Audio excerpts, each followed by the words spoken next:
Hello, everybody. Thanks for taking the time to meet with me again. For those of you that don't know, my name is Steve Hicks. I am the security practice manager over here at Endsight, and my job is to keep you safe. This one's going to be a little bit of a longer video than usual because I want to go over the three basic pillars of cybersecurity, and those are people, process, and technology. Before I start, I want to explain what happened and why we're here.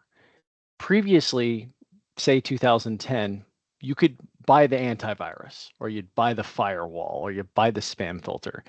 And that keeps you safe because everybody's in a little moat, like this castle up here, and you're inside your office and you're ready to go, and everybody's safe in there. Well, two things changed between then and now. And the first one is Bitcoin.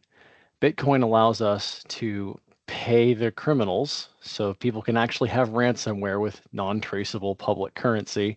That's what changed it from viruses putting spirals on your computer to people ransomwaring and data extortion. And the second one is the cloud. Having to have a workforce that is distributed, that is out away from your office, means that little castle is now more of a broken situation. So we have in the cybersecurity community developed three different pillars of of protection that allow us to keep our clients and our friends safe in a modern world. And again, people, process, technology. I'm going to talk about these three, but I'm going to talk about them in reverse order of importance because I want to make a couple of really big points about the tech. So the least important, but frequently the most required, is technology. And when I say technology, I mean something people like me can sell you. It's where I can say, you have this installed product, you have an antivirus, you have a web filter, you have EDR, you have DNS protection. Now, although technology is absolutely required, right? You have to have the safety and security of having something actually protecting you from on your tech from technological attacks. And frequently, all of the regulatory, insurance, and cybersecurity frameworks out there require certain levels of technology. Technology is a backstop. It's the last thing we hope protects you when the bad guys get in. It's important to understand that if the technology stops something, if your spam filter catches you going to a bad link or clicking on a bad link in an email, or your endpoint protection stops you from installing something you shouldn't have, it means the two other far more important pillars, people and process, have already failed.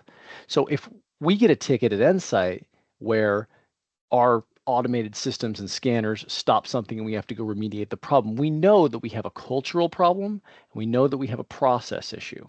So taking it back one more is process. We understand technology. Process is how you do things in your organization, how many different people need to approve something, what type of policies we have on end computers. Here's a really good example. In your accounting department, does it take two people to sign a check that's over a certain amount? That's a process.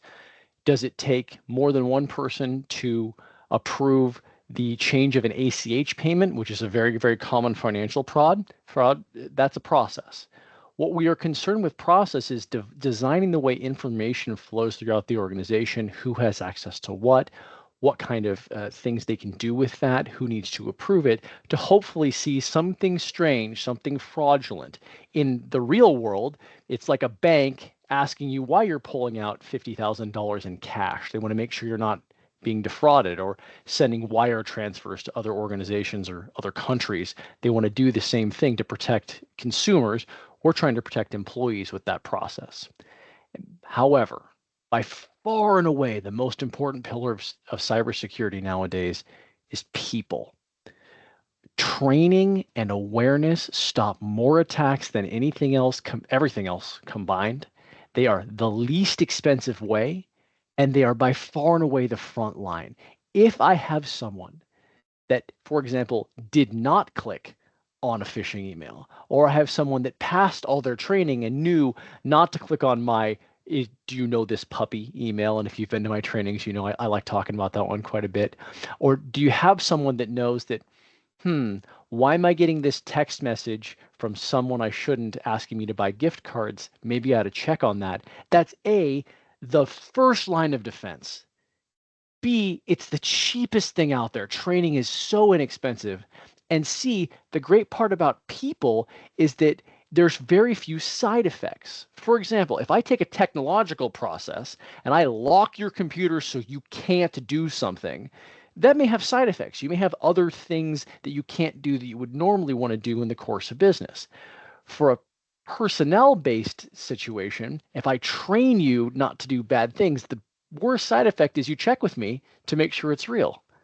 And this is why it's the number one recommendation we have, and it's a part of a comprehensive cybersecurity strategy.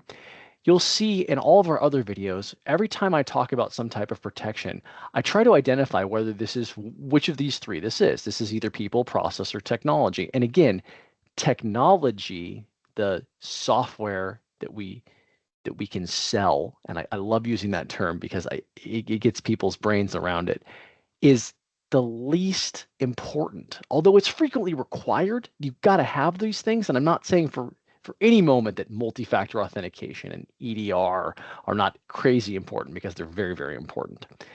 They are your backstop. And I know I've said it before, I'm going to say it again in this video. If we get to a place where your technology stopped a bad guy, 2/3 of your cybersecurity already failed. If that's interesting to you, schedule time with me. I'd love to talk about this kind of thing because it's really hard to explain the people training and the process stuff on like a GL or a purchase order. It's very easy to do that for technology, but some of the harder stuff is usually more important. Hopefully this is useful. Hopefully it helps color why we make the recommendations we make, why the cybersecurity community has the recommendations it does, and I hope it keeps you safe out there. So until then, I'll see you next time.